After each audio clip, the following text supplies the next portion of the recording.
Alors, Christian Trottier, ça passe? Ouais. Christian Trottier? Ouais. Bon. Alors, en principe, maître du temps pour cette table ronde qui réunit donc plusieurs intervenants, 5 que je remercie tous pour leur participation, elle aussi bénévole. Le thème de la conférence ou l'intitulé, je le rappelle, c'est le temps de l'infini des sciences aux arrangements des sociétés humaines. Donc il va permettre à différents spécialistes d'horizons très divers de confronter leur point de vue sur le temps. On va procéder de la manière suivante. Chacun va d'abord faire un exposé d'une quinzaine de minutes et ce n'est qu'à la fin des exposés que l'on ouvrira le débat entre les intervenants et bien sûr avec vous, la salle. Donc j'ai dit 4 exposés mais 5 intervenants. Donc on a M. Bubendorf qui est enseignant-chercheur en physique, Mme Lecomte, professeure émérite en psychologie de l'éducation, Mme Perrotte, élue conseillère municipale de Strasbourg, Mme Jacquin Pavard, oui, qui est chef de la mission temps de la ville de Strasbourg, et M. Pfefferkorn, qui est professeur d'université, professeur de sociologie à Strasbourg. Alors je vais quand même présenter un peu plus en détail nos intervenants. Alors M. Bubendorf, docteur en physique, vous êtes maître de conférence depuis 1998, vous enseignez à l'université de Haute-Alsace, tout en poursuivant votre activité de recherche dans les domaines des nanostructures. Celle-ci a donné lieu à de nombreux articles dans diverses revues scientifiques. Vous vous intéressez également à l'histoire des sciences et des courants de pensée scientifiques, ainsi qu'au rôle des sciences physiques et chimiques en archéologie et en histoire.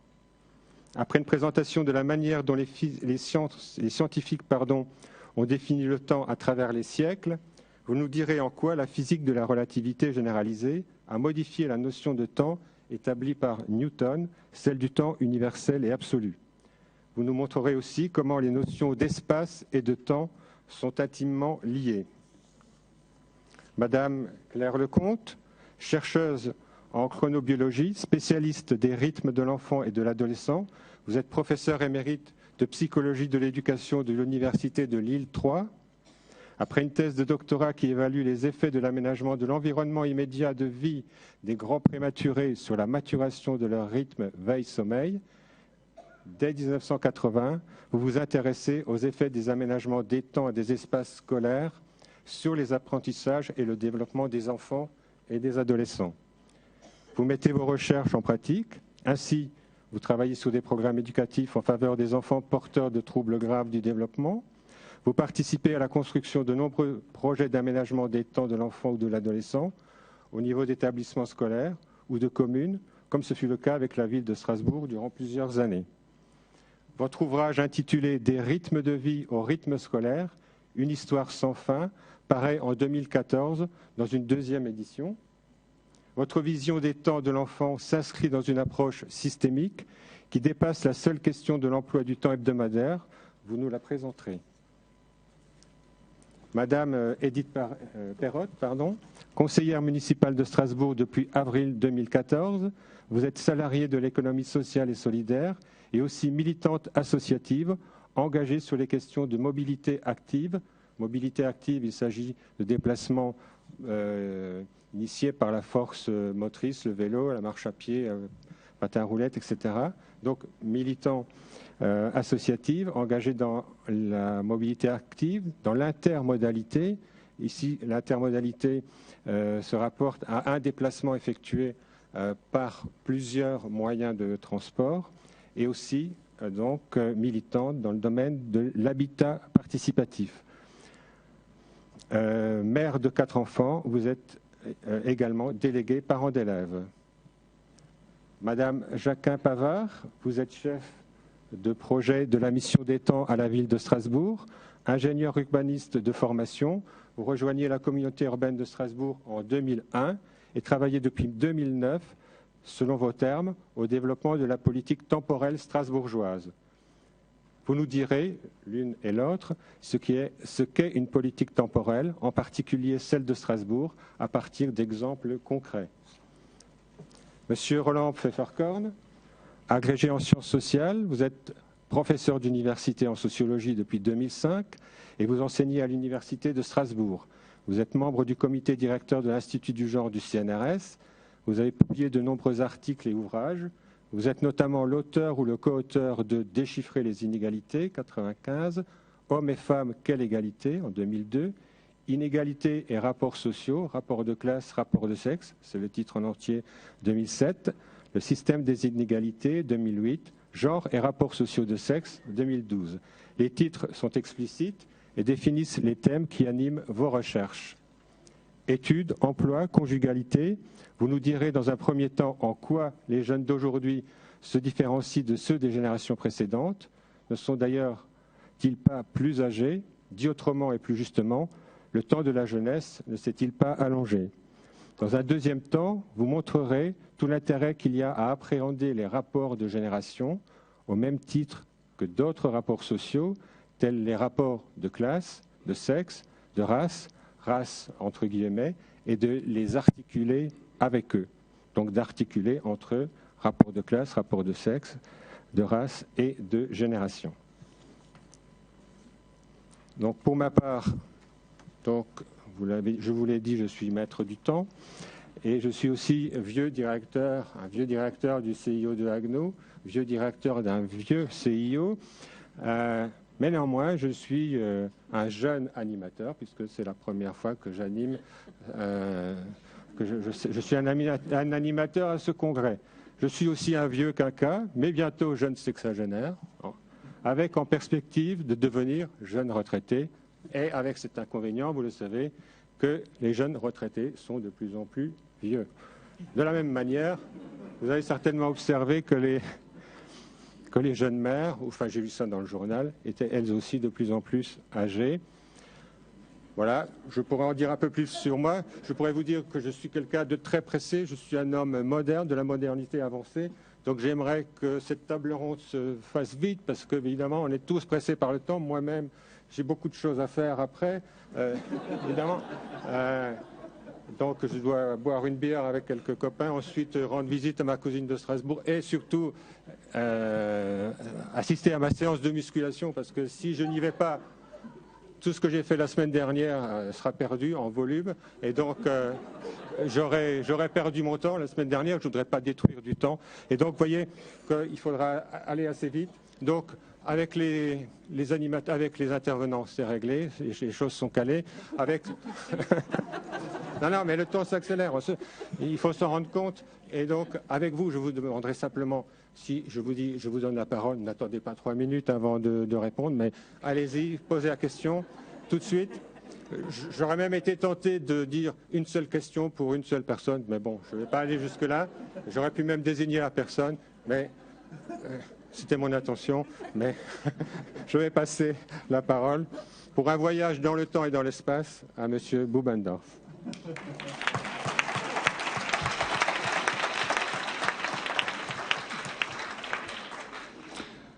Merci pour cette très belle introduction. Moi, je vais essayer de ralentir le temps maintenant. Donc, je vais vous parler de ce que j'ai appelé la notion de temps en physique. Alors, je suis très content d'être parmi vous parce qu'on a très peu l'occasion finalement d'échanger entre les différents domaines scientifiques. Et j'ai eu quelques discussions intéressantes avec les intervenants de cette table ronde. Simplement parce que souvent, dans le domaine de la recherche, comme dans mon équipe CNRS, on est toujours le nez dans le guidon. C'est-à-dire on cherche à avancer de plus en plus vite vers un résultat, vers une nouvelle publication, un nouveau travail. Et on a tendance finalement à oublier les concepts, sur quoi s'appuie finalement le domaine dans lequel on travaille. Et notamment en physique, il y a le concept du temps, il y a le concept de l'espace, il y a le concept de la matière, et on a tendance à oublier qu'est-ce qu'on a mis derrière ces mots. Donc ça m'a donné l'occasion de me replonger un peu dans des livres et de réfléchir un petit peu à ce qu'on appelle le temps en physique. Alors je vais essayer de vous faire part de mes réflexions. Alors, j'ai fait un petit plan où je vais d'abord commencer par donner, ou essayer de donner une définition du temps, en m'appuyant uniquement sur ce qu'on appelle la mécanique classique, c'est-à-dire la mécanique de la vie de tous les jours. Parce que lorsqu'on commence à réfléchir sur la notion de temps en physique, on se rend très rapidement compte que c'est comme en philosophie, c'est très difficile à définir ce que c'est le temps. Et pourtant, on l'utilise en permanence. Parce que très rapidement, on a été victime, en quelque sorte, du besoin qu'a l'homme de mesurer le temps et d'avoir des chronomètres, des montres, des horloges, des sonneries qui sonnent pour indiquer l'heure, enfin tout ce qui est lié à la mesure du temps. Donc je vais vous en parler dans un deuxième temps également.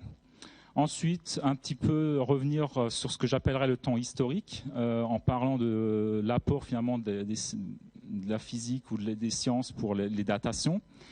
Et puis, comme tout va bien dans le meilleur des mondes, à un moment donné, je vais remettre en cause la définition du temps absolu de Newton et vous parler de ce qu'on appelle des processus irréversibles en thermodynamique, de la relativité restreinte et générale et de la mécanique quantique qui finalement vont remettre en cause cette notion qu'on a de temps absolu en dehors en dehors du temps quasiment, une sorte de chronomètre qui tourne en permanence. Et puis je finirai par conclure. Alors, quand on parle du temps, il faut s'entendre sur ce que moi j'appelle le temps. Alors vous avez ce qu'on appelle le temps subjectif qui est celui de la conscience. C'est celui qui ne m'intéresse pas aujourd'hui, puisque je vais vous parler du temps de la physique qui est celui des horloges. Alors ce temps, c'est un temps qu'on va considérer tout d'abord comme uniforme et nous savons le chronométrer. C'est pour ça qu'on appelle ça le temps des horloges. Il va se présenter sous la forme d'un nombre réel et on va l'appeler souvent en physique le paramètre t, le paramètre temps. Comme on va avoir le paramètre x, y, z qui nous permet de nous repérer dans l'espace, les coordonnées dans l'espace d'un point. Et on rajoutera ce paramètre t en plus. Alors, bien entendu, on va dire que sa direction d'écoulement est fixée.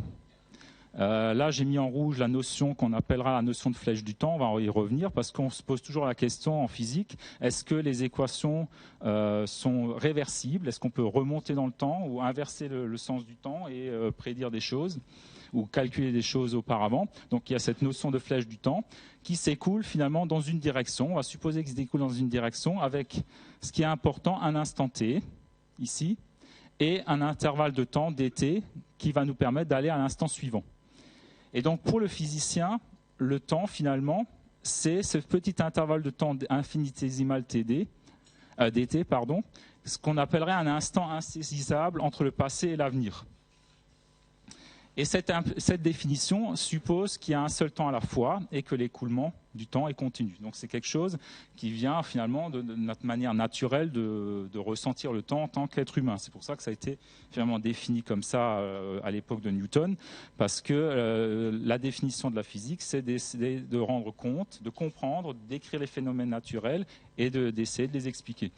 Donc on est parti sur une définition du temps de cette manière-là. Alors, le temps ainsi défini, il va être linéaire et non cyclique. Alors, qu'est-ce qu'on entend par non cyclique? Ce qu'on appelle un temps cyclique, ce serait un temps qui reviendrait toujours sur lui-même. Et quelque chose se reproduirait, un événement aurait lieu toujours de manière cyclique. Alors, ce temps cyclique, il s'oppose en physique au principe de causalité qui dit qu'il faut toujours qu'il y ait une cause antérieure à un effet. C'est-à-dire que vous avez une cause qui va provoquer un effet. Et donc, vous ne pouvez pas boucler. Vous êtes obligé d'avoir toujours une cause qui provoque un effet. Et vous ne pouvez pas revenir en arrière et provoquer la cause. Donc, c'est pour ça qu'on a défini un temps. On considère que le temps en physique est linéaire pour qu'on puisse situer un point avant un autre et pouvoir ensuite le dessiner finalement sur l'axe des temps que je vous ai représenté symboliquement avant. Alors, cette vision du temps, c'est une vision qui a été introduite par Galilée, donc je vous ai mis ici la photo, enfin plutôt le portrait, parce qu'à l'époque, il n'y avait pas de photographie. Ce temps comme grandeur physique fondamentale, c'est Galilée qui l'a introduit. Alors, pourquoi je dis comme grandeur physique fondamentale? Avant, le temps, on savait bien sûr ce que c'était le temps, mais c'était plus un concept philosophique qu'une grandeur physique.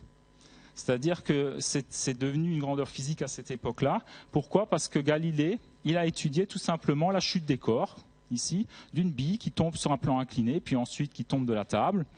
Et il s'est rendu compte que pour bien décrire le mouvement de cette bille, à la place d'utiliser comme tout ce que se faisaient les autres à cette époque-là, la distance comme paramètre, il va simplement introduire un paramètre qu'il appelait le temps. Et à ce moment-là, la vitesse, c'est ce qu'on appelle l'accélération fois le temps. On peut avoir une loi linéaire qui relie la vitesse au temps.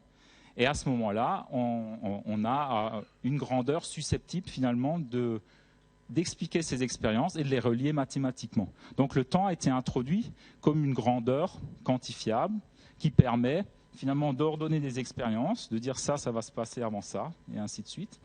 Et ensuite de faire des formulations mathématiques qui permettent de décrire l'évolution des objets et des objets mécaniques. C'est pour ça qu'on a considéré que Galilée a créé ce qu'on appelle la dynamique moderne. Alors par la suite, Newton, lui, va postuler que le temps s'écoule de manière uniforme, qu'il est donc universel et absolu.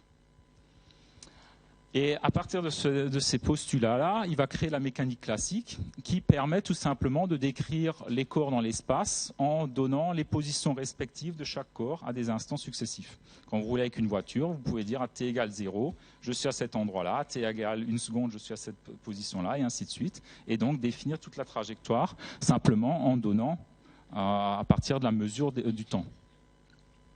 Alors, exemple typique, j'ai pris un exemple de courbe ici, ce qu'on appelle le tir parabolique, par exemple d'un obus, si on veut jouer au militaire, ou d'une balle de football, si on est footballeur.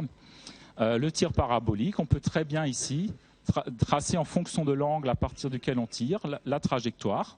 Alors ça, c'est sans force de frottement, et ça, c'est avec force de frottement. Donc la portée est moindre avec les forces de frottement. Mais ce qui est important de voir ici, c'est que toutes les lois de la dynamique sont des lois qu'on appelle réversibles. C'est-à-dire vous pouvez inverser la flèche du temps. C'est-à-dire vous pouvez dire, OK, je pars d'ici avec une vitesse initiale V0 et un angle donné, je vais suivre cette trajectoire-là. Et si je suis à cet endroit-là, à un temps donné, eh ben, je peux savoir d'où partait la balle.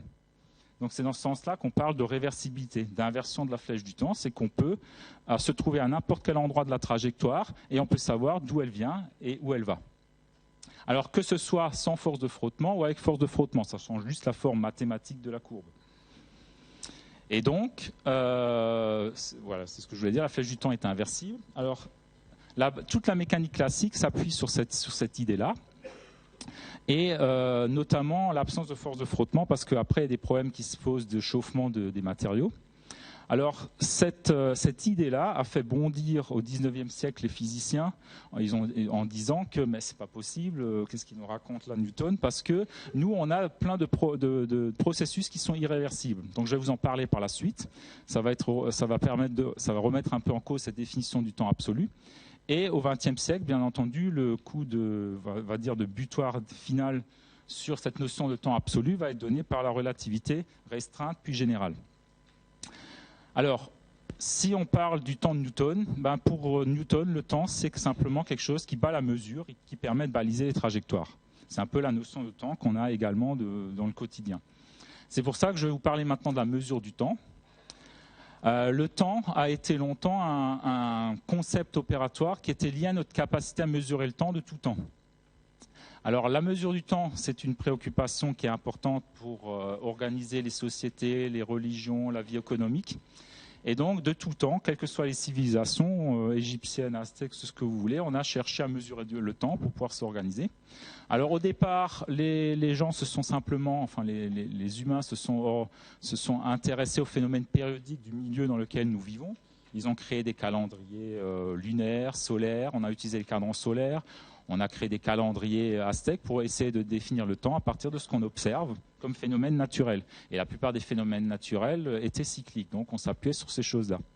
Par la suite, les scientifiques ont commencé à s'intéresser à des phénomènes physiques, donc notamment les Grecs, liés à l'écoulement. Donc on va construire des clepsydres, vous avez tous entendu parler de clepsydres, où simplement on va faire un réservoir d'eau, on va faire un petit trou et puis on va laisser l'eau s'écouler.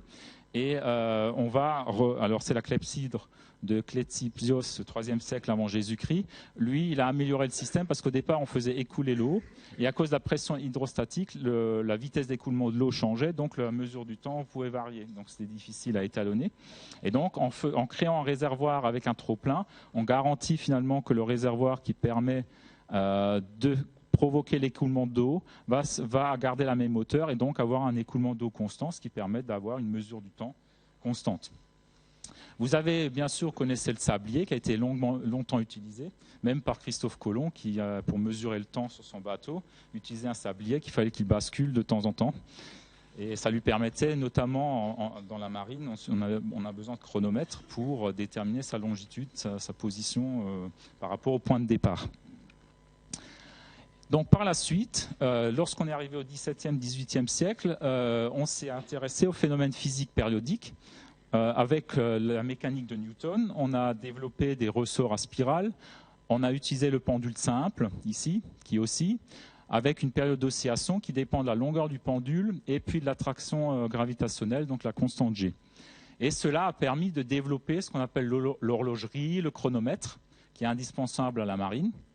Et depuis cette époque-là, on va dire, on n'a rien inventé de plus pour mesurer le temps. On a juste perfectionné le système en s'appuyant sur les développements de la physique des matériaux. Alors notamment au XXe siècle, on a découvert ce qu'on appelle l'effet piézoélectrique, ce qui a permis de développer l'horloge à quartz et de gagner un facteur 1000 en précision par rapport aux horloges à balancier ou à pendule qu'on utilisait, qu'on peut d'ailleurs continuer à utiliser dans son salon, qui sont fort sympathiques. Et très joli, voilà. Mais on gagne un facteur 1000, ce qui permettait ensuite, au niveau navigation, de gagner également un facteur 1000 en précision de la position du bateau en mer. Et actuellement, on n'utilise plus le quartz, mais on utilise ce qu'on appelle des horloges atomiques. Alors les horloges atomiques, elles s'appuient finalement sur une propriété de la matière dont l'énergie est quantifiée, et vous avez deux niveaux d'énergie. Ces deux niveaux d'énergie, vous faites une transition de ces deux niveaux d'énergie, ça vous émet un rayonnement électromagnétique, donc de la lumière par exemple, et cette émission va avoir une certaine fréquence, et cette fréquence va vous permettre de définir un battement et donc un référentiel de temps, un intervalle de temps que vous allez pouvoir ensuite utiliser. Alors actuellement, le temps est défini de la manière suivante. Donc je vous ai pris la définition officielle du temps, ce qui est un petit peu compliqué. Il y a eu des conférences depuis 100 ans, des conférences qui se font maintenant pour définir le système international de mesure. Vous savez que le système international de mesure, c'est le mètre pour la distance, le kilogramme pour le poids, la seconde pour le temps et l'ampère pour l'électricité, le courant. Et donc la seconde a été définie de cette manière-là. Alors c'est une définition un peu compliquée. On vous dit la seconde, c'est la durée de 9 192 631 770 périodes de radiation correspondant à la transition entre des niveaux d'énergie de l'état fondamental du césium-133. Enfin bref, pour résumer, voilà, c'est un peu pour... C'était juste pour que vous perdiez la boule, comme on dit. Non, c'est la définition la plus compliquée parce que le mètre, c'est un mètre étalon. Le kilogramme, c'est un poids étalon. Et puis l'ampère, c'est une expérience entre deux fils qu'on sépare d'une distance de 1 mètre. On fait parcourir un courant de 1 ampère et on dit qu'il y a une force qui attire les fils les uns vers les autres d'une certaine valeur et ça vous donne l'ampère. Donc c'est beaucoup plus simple à expliquer. Mais ici, simplement, on a une définition très précise parce qu'on veut un temps atomique international avec une précision ici. Donc je vous montre une expérience qui permet de faire ce genre de mesure, avec une précision de 10-16 secondes. Actuellement, c'est ce qu'on utilise comme référence de temps. Et donc en France, vous avez le temps légal qui repose sur la lecture d'une vingtaine de ce type d'horloges. On fait la moyenne des temps mesurés par ces 20 horloges et ça vous donne le temps légal de vos montres. Normalement, on étalonne toutes les montres par rapport à ce genre d'instrument. Alors après, c'est la théorie, mais la pratique, bon, je pense que c'est également ça. Comme lorsqu'on a une balance, par exemple, dont on veut peser des poids, eh ben, normalement, lorsqu'on veut respecter les normes ISO, on doit peser un matériau par rapport au matériau étalon qui se trouve à Paris, sous cloche à vide. Et donc, on fait des copies de ce matériau et normalement, il pèse exactement 1 kg et ce kilo doit être reproductible. Alors il y a des discussions actuellement, je ferme la parenthèse tout de suite sur la masse, pour supprimer l'étalon qui se trouve à Paris. Ça c'est les Anglais qui, depuis qu'on leur a supprimé le méridien de Greenwich, ils veulent nous supprimer le kilogramme étalon. Actuellement, la discussion qui a cours, il y a eu une conférence en 2012, justement en Angleterre, où les bureaux des standards internationaux sont réunis et on va passer à une boule de silicium, parce que le silicium, c'est le matériau sur Terre qui est le plus pur chimiquement, qu'on arrive à fabriquer de la manière la plus pure. Et donc, on peut, à des nanogrammes près, avoir son poids. Et donc, on va passer à un autre standard que le kilogramme étalon à Paris. Et on va perdre, malheureusement, ce kilogramme étalon prochainement parce que ça fait partie un peu de l'amélioration des étalons. Alors, le temps physique rejoint le temps historique en archéologie parce qu'on va chercher à dater l'âge d'un objet. Alors là, ce que je voulais vous rendre attentif, c'est que lorsqu'on cherche à mesurer du temps dans le passé, on va s'intéresser à la variation d'un paramètre physique qui décrit l'état d'un système et qui va évoluer au cours du temps. Et donc, ça pose tout le problème de quel paramètre physique choisir et est-ce que le temps, finalement, n'est pas lié à un paramètre physique? C'est ce que la question qui va se poser au niveau de la relativité générale ensuite. Alors, je vais peut-être passer très rapidement là-dessus, mais vous avez plusieurs méthodes de datation qui existent, qui font tout appel à des phénomènes qui décroissent au cours du temps, comme les phénomènes radioactifs, ou alors des phénomènes qui apparaissent au cours du temps. Un matériau va se charger de lumière s'il en a la possibilité à cause des défauts cristallins, ou alors des phénomènes cycliques comme par exemple la dendrochronologie, qui est simplement de compter les cernes de bois que vous avez peut-être tous fait quand vous coupez un arbre, quand vous étiez gamin. Vous vouliez savoir quel était l'âge de l'arbre, vous comptiez le nombre de cycles et vous aviez l'âge à peu près de l'arbre.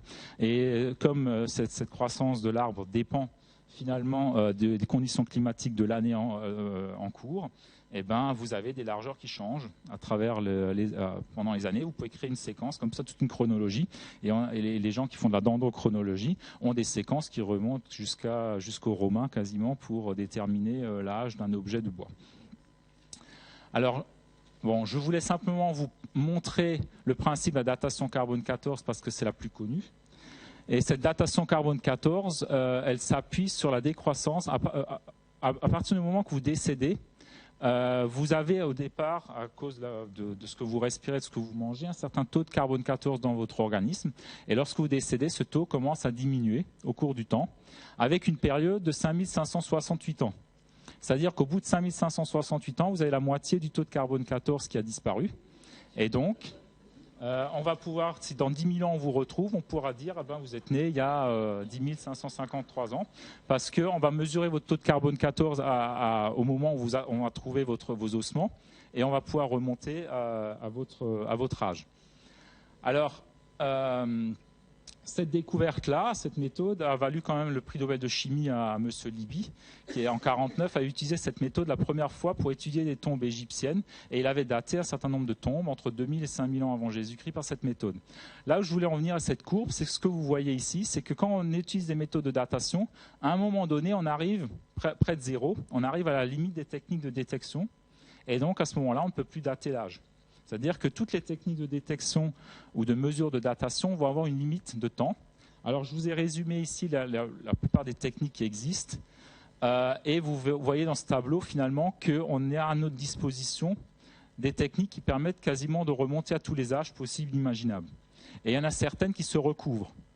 Alors, le point la vraie démarche scientifique, quand on cherche à dater un objet, c'est tout simplement de mesurer, d'utiliser plusieurs méthodes de datation quand c'est possible et de comparer les résultats. Et à ce moment-là, on peut se dire, OK, tel objet, le carbone 14 me donne telle valeur, la thermoluminescence telle valeur, je peux utiliser la racémisation des acides aminés, ça va me donner telle valeur. Et si tout ça correspond, vous pouvez dire, OK, ma datation, elle m'a l'air tout à fait juste ou correcte.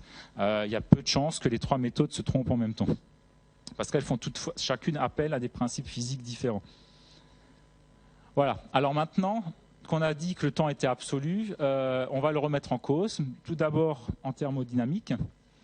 On s'est rendu compte que beaucoup de processus sont irréversibles.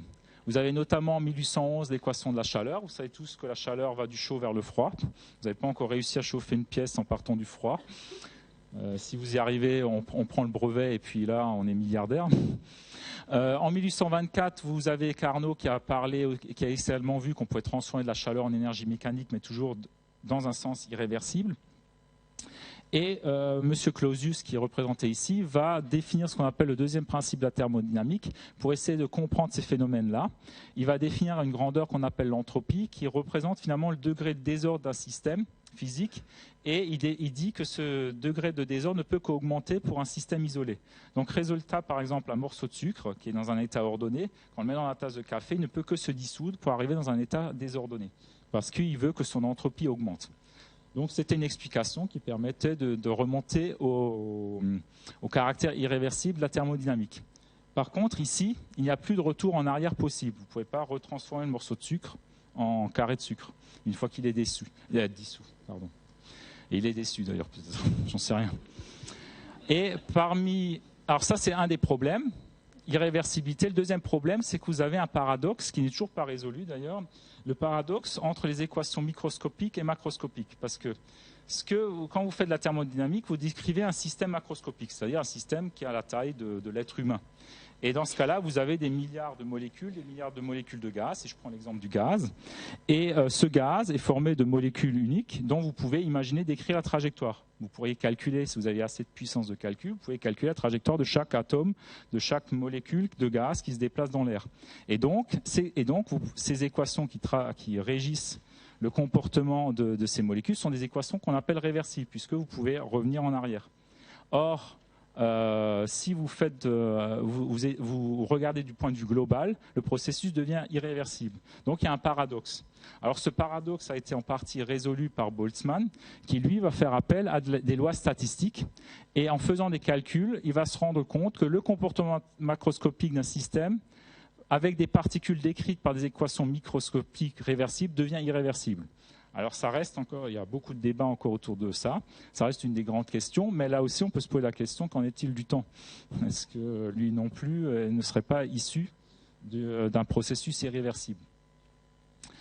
Alors j'ai mis cette citation parce que en 1892, M.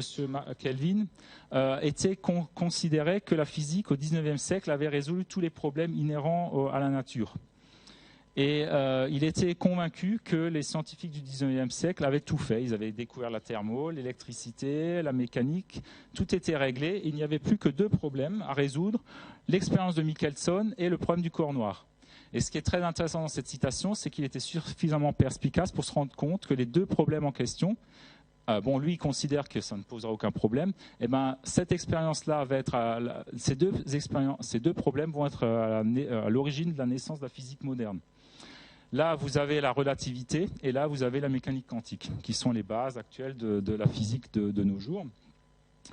Et donc, on va passer rapidement à la relativité restreinte développée par Einstein, où finalement le temps va perdre son caractère absolu, parce que Einstein va se rendre compte, pour expliquer l'expérience de Michelson, qu'il faut supposer que la vitesse de la lumière est fixe et a la même valeur dans tous les référentiels, quel que soit le point d'observation.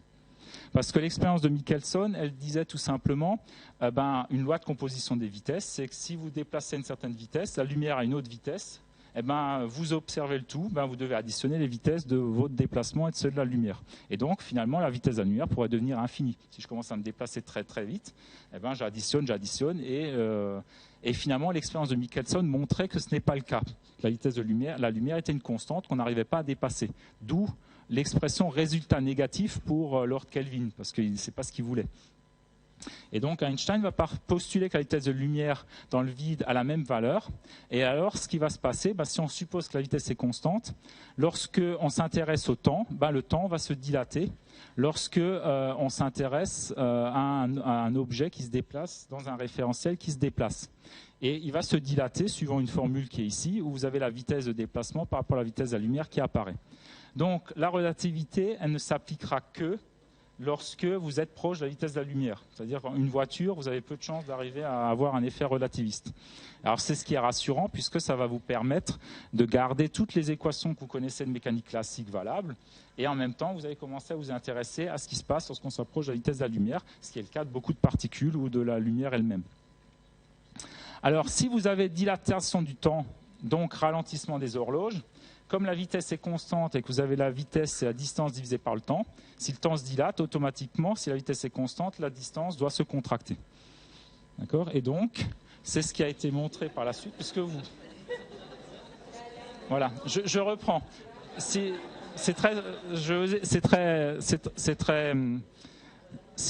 vous dites que pour une voiture qui se déplace, vous avez une certaine vitesse. La vitesse de la voiture est constante.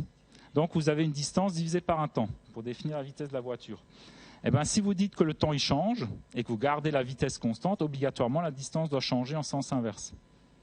D'accord ? C'est ça que veut dire si on oblige la vitesse de la lumière à être constante, eh ben, on est obligé de changer. Si le temps change, on est obligé de changer la longueur. Et c'est pour ça que dans la théorie de la relativité, on parle de contraction des longueurs, pour garder toujours cette vitesse de la lumière constante, qui est une observation finalement expérimentale. Alors, lorsqu'on s'intéresse à la relativité, on perd cette notion de temps absolu, puisque le temps va dépendre de chaque référentiel dans lequel on va se trouver. Donc, si vous êtes dans un référentiel qui se déplace à une certaine vitesse, vous allez avoir une notion du temps qui est différente de celle d'un autre référentiel qui se déplace à une autre vitesse. Donc, résultat, deux événements qui sont peut-être simultanés nous apparaîtront peut-être plus simultanés dans votre référence, dans votre référentiel. C'est pour ça qu'on dit que la notion de simultanéité est perdue. Par contre, on conserve le principe de causalité. C'est-à-dire que si vous avez un événement qui a lieu avant l'autre, eh ben, vous l'observez dans votre référentiel avant, et la personne qui l'observe dans un autre référentiel également le verra avant. C'est-à-dire qu'il n'y a pas on garde l'ordonnement des événements, mais on perd la notion de temps et d'intervalle de temps constant. Alors en relativité générale, ça se complique encore, parce que l'idée de Einstein, je vais juste donner deux mots là-dessus, l'idée d'Einstein, c'était de relier, il essayait de comprendre quelle était la nature même de la gravitation, de la force de gravitation. Et à cette époque-là, on a développé une notion de champ, c'est-à-dire que la gravitation, on va dire, avant Einstein, on disait la chose suivante. On dit la force de gravitation apparaît à partir du moment qu'il y a deux objets massiques qui se mettent en interaction l'un avec l'autre. Et Einstein disait, oui, c'est bien gentil, mais est-ce que la gravitation n'existe pas déjà par elle-même ? C'est-à-dire, je prends un objet massique, elle crée un champ, et ce champ gravitationnel, eh ben, si moi je viens maintenant, tout à coup, je vais le ressentir. Alors on fait la même chose en électromagnétisme. On dit qu'un objet crée un champ électrique à une certaine distance. Ce champ électrique existe, et si moi je viens, tout à coup je vais le ressentir. Et ce n'est pas parce que je le ressens qu'il apparaît. Et donc, il a essayé de combiner, de comprendre l'interaction gravitationnelle, et il est arrivé à une notion. Il s'est rendu compte finalement que la masse d'un objet avait une influence sur ce qu'il a appelé l'espace-temps. Et donc, ça veut dire tout simplement, en cosmologie, c'est là-dessus que s'appuie actuellement la cosmologie moderne, qu'actuellement, si vous avez par exemple une étoile qui se trouve à cette position réelle ici, elle ressent une courbure d'espace-temps due au Soleil, et bien sa trajectoire du faisceau lumineux va être déviée, et nous, de la Terre, on a l'impression qu'elle est ici, alors qu'en pratique, elle se trouve là. D'accord ? Et donc, cette notion-là rajoute la matière, parce qu'avant, la relativité restreinte ne parle que d'espace, de lien entre l'espace et le temps. Vous voyez par exemple le lien ici, vous avez la position et le temps qui sont dans la même équation. Ici, on rajoute en plus la matière, et donc ça se complique, puisque le temps peut être influencé par la matière. Donc finalement, on perd définitivement cette notion de temps absolu. Alors maintenant, pour définitivement et terminer de compliquer le tout, on va passer à la mécanique quantique, c'est mon dernier transparent. Alors la mécanique quantique, elle s'applique actuellement uniquement à des systèmes non relativistes. Donc on revient finalement dans un monde, on va dire, de vitesse, de déplacement qui sont ceux de tous les jours.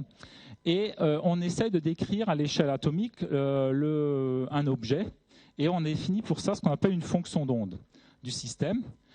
Cette fonction d'onde doit suivre l'équation de Schrödinger, dont voilà le monsieur qui avait l'air assez sympathique, malgré que son équation est un petit peu compliquée. En tout cas, ça l'a fait rigoler. Je pense que ça a bien dû le faire rigoler à l'époque. Et ce qui pose problème dans cette équation de Schrödinger, c'est que pour décrire l'état d'un système, vous êtes obligé de calculer cette fonction, et vous devez calculer le carré de cette fonction pour savoir dans quel état va se trouver votre système. Et lorsqu'on fait la solution de ce système, on va tomber sur une énergie quantifiée. Et le problème pour le temps, il est le suivant, c'est que quand vous voulez faire une mesure, vous allez mesurer un état donné de votre système. Ensuite, vous en mesurez un autre, vous en mesurez un autre, un autre, un autre. Et l'équation de Schrödinger vous dit quelle est la probabilité de trouver tel état du système. Mais le problème, c'est qu'ici, vous ne pouvez plus prédire Enfin, si, vous pouvez toujours prédire, vous avez une loi de probabilité, mais vous venez de faire une expérience.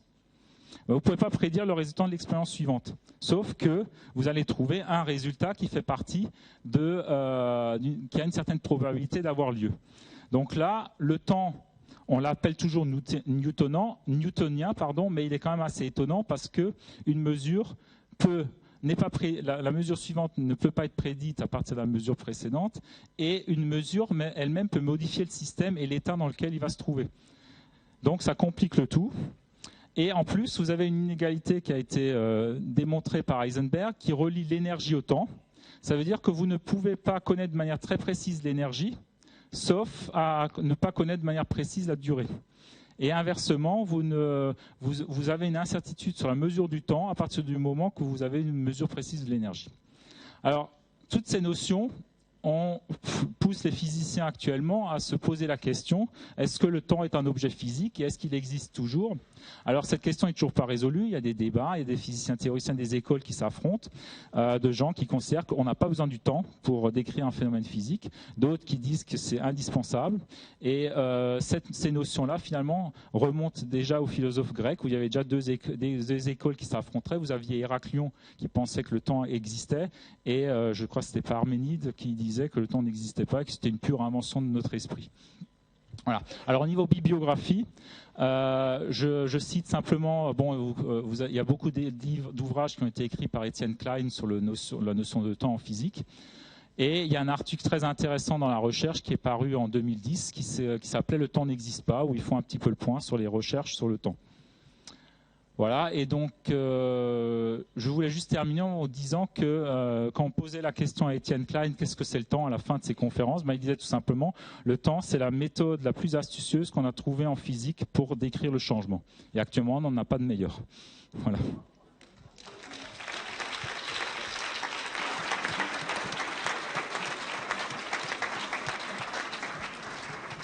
Merci, M. Bubendorf. J'espère que je n'ai pas été trop long. Le temps n'existe plus, donc... Voilà. J'ai dilaté le temps. Madame Lecomte. Ça marche, ça? Oui. Bon, alors, ça marche?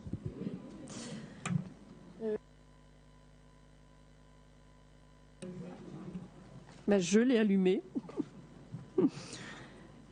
Comme j'ai entendu que je ne devais pas frustrer Christian en l'empêchant de conforter le gain musculaire qu'il a fait la semaine dernière, j'ai décidé de borner par écrit mon intervention parce que je ne voulais pas étaler le temps justement et je voulais rester dans le cadre temporel qu'il m'a imposé. Donc on va essayer de le faire. Alors je vais aborder ça de manière totalement différente de celle qui vient de vous être présentée.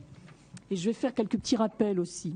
Saint Augustin, il écrivait au début du 5e siècle, « Qu'est-ce donc que le temps? Si personne ne me le demande, je le sais bien.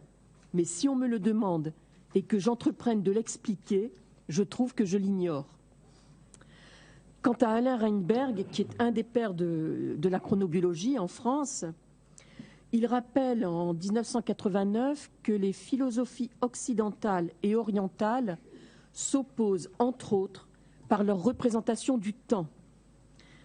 Schématiquement, pour les premières, les philosophies occidentales, le temps est un processus linéaire, continu, qui peut être symbolisé par l'écoulement d'un sablier.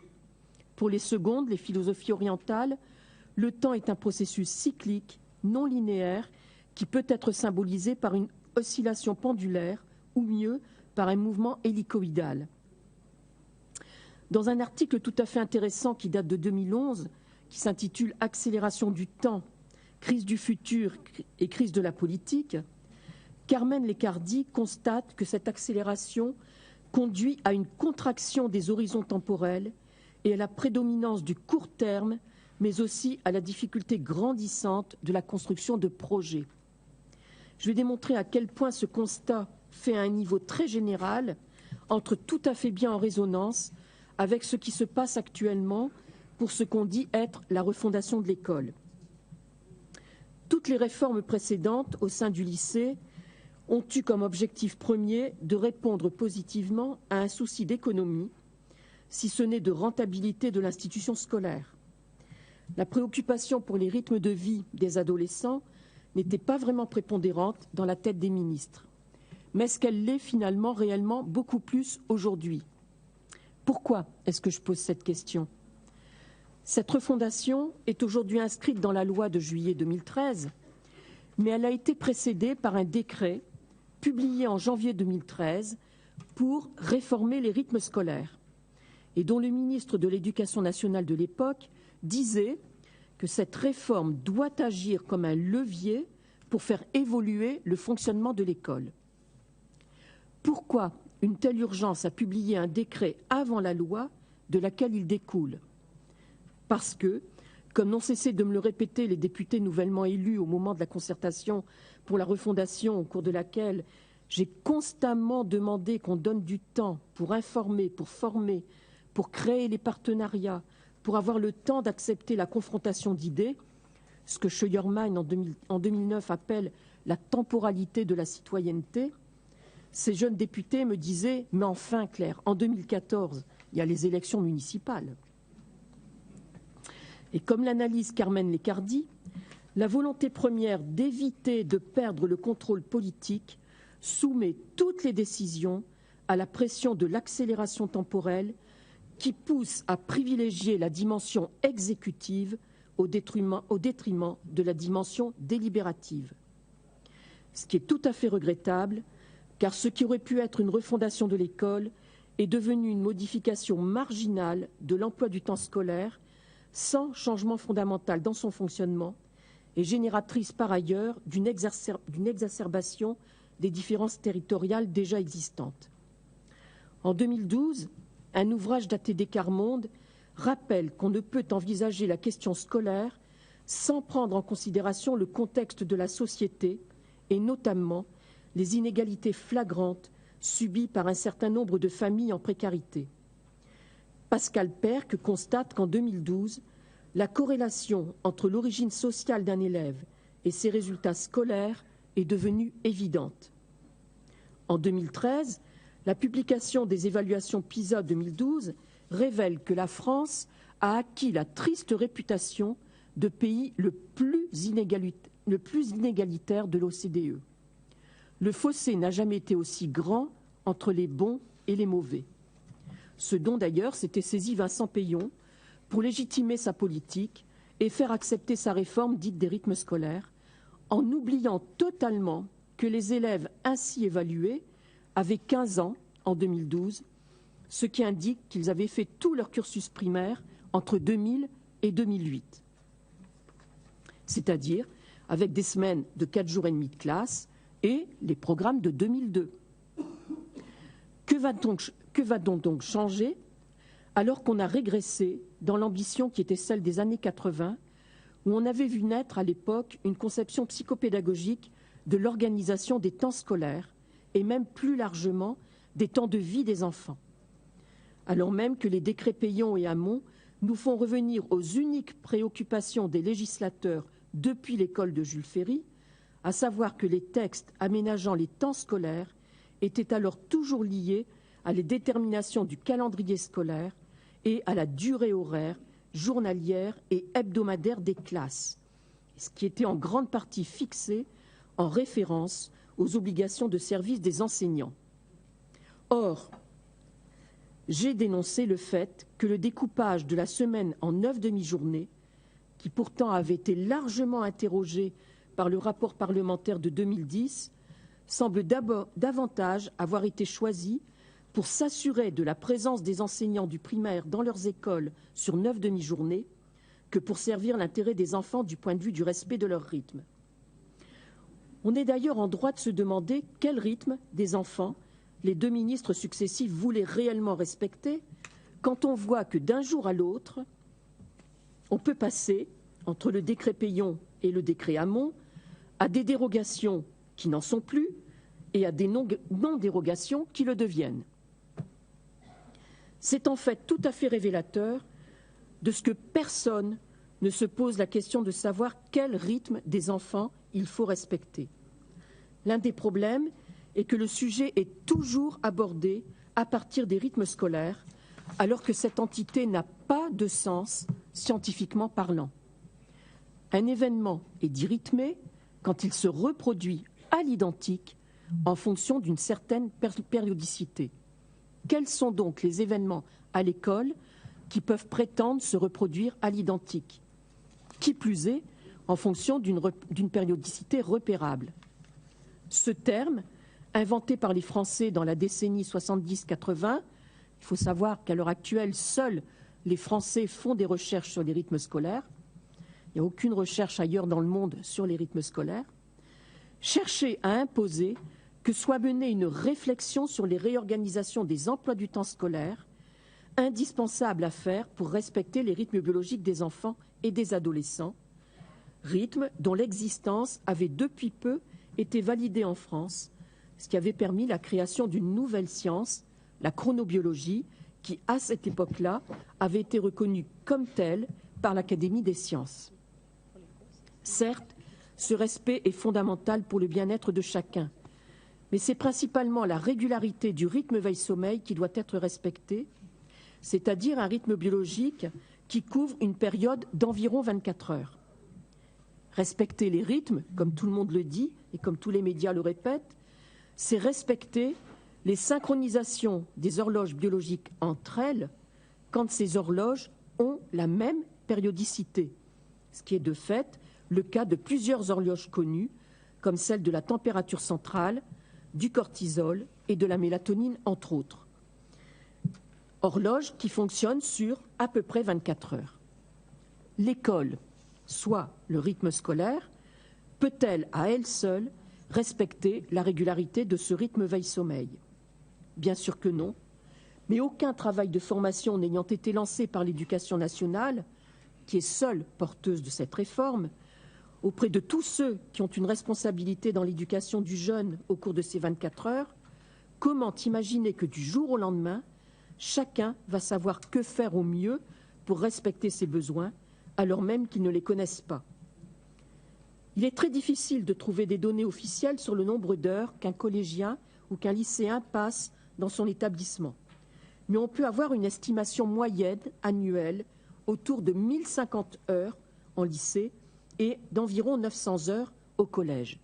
Ce qui revient à dire que l'élève ne passe que 12% de son temps de vie au lycée, en classe, et que le collégien ne passe que 10% de son temps de vie au collège, en classe, quand on ne tient compte que des horaires strictement scolaires, en classe, devant un enseignant. Ce qui prouve bien le peu d'intérêt de ne chercher à n'aménager que les rythmes scolaires, alors que le temps de vie d'un élève s'élève à 8760 heures, c'est-à-dire 365 jours que multiplie 24 heures. S'intéresser au respect des rythmes de vie des jeunes nécessite qu'on ne s'en tienne pas qu'à une réflexion sur des emplois du temps, comme c'est trop souvent le cas. Comment refonder raisonnablement l'école en ne s'interrogeant pas sur la formation des enseignants, sur la responsabilité des familles, sur celle des jeunes eux-mêmes, sur l'implication que les politiques, au sens noble du terme, doivent avoir dans un projet de révision des temps de vie? Que savent-ils les uns et les autres du fonctionnement d'un préadolescent et d'un adolescent face à des apprentissages? Que savent-ils de son développement psychologique, de ses caractéristiques liées à l'âge? D'expérience, je me permets de dire quasiment rien. Que savent-ils des rythmes biologiques de cet élève, tout à fait particulier étant donné son âge et sa maturation? Qui les prend en considération? En ne s'intéressant qu'à l'un d'entre eux, particulièrement important pour la qualité de vie, à savoir ce rythme veille-sommeil, on sait que le sommeil est un besoin vital de tout un chacun, besoin qui apparaît régulièrement au cours du nyctémère, le nyctémère étant le rythme quotidien jour-nuit, et qui se manifeste par une baisse de température facilement repérable. C'est le frisson que chacun d'entre vous peut ressentir le soir, en fin de journée, alors que la température de la pièce n'a pas changé, et auquel généralement personne ne prête attention parce qu'on a souvent beaucoup mieux à faire, alors même que se coucher à ce moment-là permettrait en fait un endormissement rapide puis une nuit de qualité. Cette température centrale correspond à une horloge biologique importante et se doit d'être en phase avec celle qui régule le rythme veille-sommeil. Elle baisse en fin de journée quand les portes du sommeil sont prêtes à s'ouvrir. Elle passe par un minimum entre 3 heures et 5 heures du matin et elle commence à nouveau à remonter 1 à 2 heures avant l'horaire d'éveil spontané, c'est-à-dire non provoqué, du sujet. Il serait très important d'apprendre aux adolescents à mieux connaître leur propre rythme. Par ailleurs, la nuit se découpe en plusieurs cycles de sommeil qui ne sont pas identiques du point de vue de leur architecture interne tout au long de la nuit. Le début de nuit est surtout composé de sommeil lent profond et très profond, qui est le sommeil indispensable à la récupération de la fatigue physique, musculaire. Et c'est aussi dans cette première partie de la nuit qu'est sécrétée l'hormone de croissance chez les enfants et qui chez tous, c'est au cours de cette première partie de nuit que chez tous se façonnent les défenses immunitaires et qu'ont lieu les fonctions de renouvellement, de reconstruction et de réparation de la peau. La fin de nuit, quant à elle, jusqu'au moment de l'éveil spontané, est riche en sommeil paradoxal, connu pour son rôle actif dans la mémorisation d'informations acquises au cours de la veille qui précède.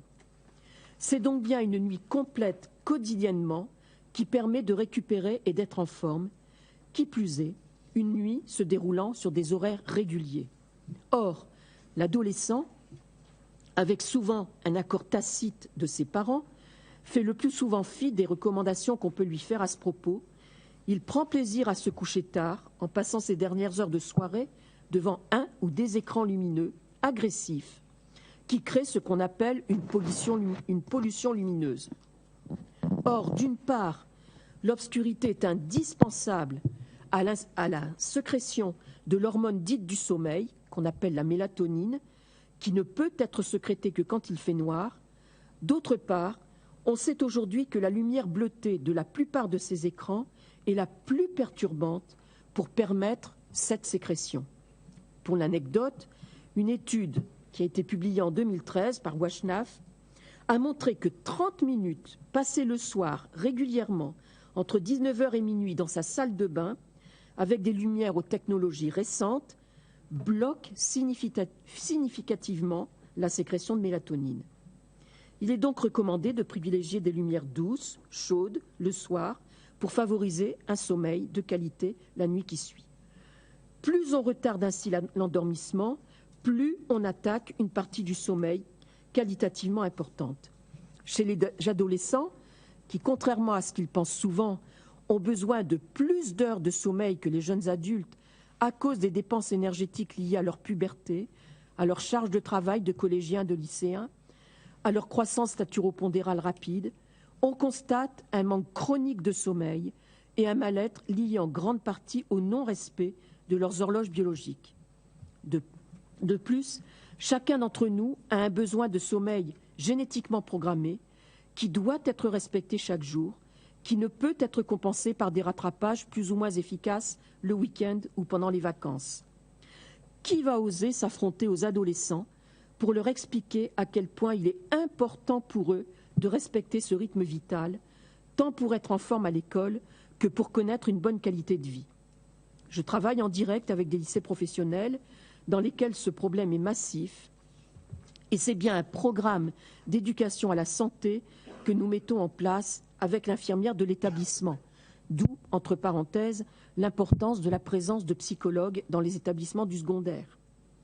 Mais tout le monde doit se sentir responsable par rapport à ce problème, car il a de réelles répercussions désolantes. Les adolescents se couchent de plus en plus tard, phénomène de plus en plus souvent noté par les pédiatres, chez les enfants aussi. Les chiffres montrent une réduction de 2 à 3 heures du temps total de sommeil chez les adolescents sur 30 ans. Plus de 80% d'entre eux, en 5e, se couchent après 22 heures, la veille d'un jour de classe. Et la moitié d'entre eux passent plus de 3 heures par jour devant un écran de télévision, d'ordinateur et ou de jeux vidéo. 25% des élèves de 3e se couchent après minuit. On sait encore depuis longtemps que l'entrée dans l'adolescence est marquée par un retard de phase physiologique globale. Toutes les horloges biologiques sont retardées d'1 heure à 1 heure et demie au moment de la puberté, au moment de l'adolescence. On le sait depuis longtemps, et pourtant, il a fallu qu'une étude de l'Université du Minnesota le confirme récemment pour que les médias français s'interrogent là-dessus, et du coup m'interrogent, sur la nécessité de réclamer une entrée au collège et au lycée plus tardive. Alors que ça fait très longtemps qu'on réclame ça. Pour autant, je dis bien aux adolescents que ce retard de phase, il est d'1 heure à 1 heure et demie, et ils ne doivent pas en profiter pour se coucher plus tardivement encore et avoir un retard de 3 heures. Qui osera aussi leur dire que pour récupérer d'un manque de sommeil, mieux vaut une sieste qu'une grasse matinée.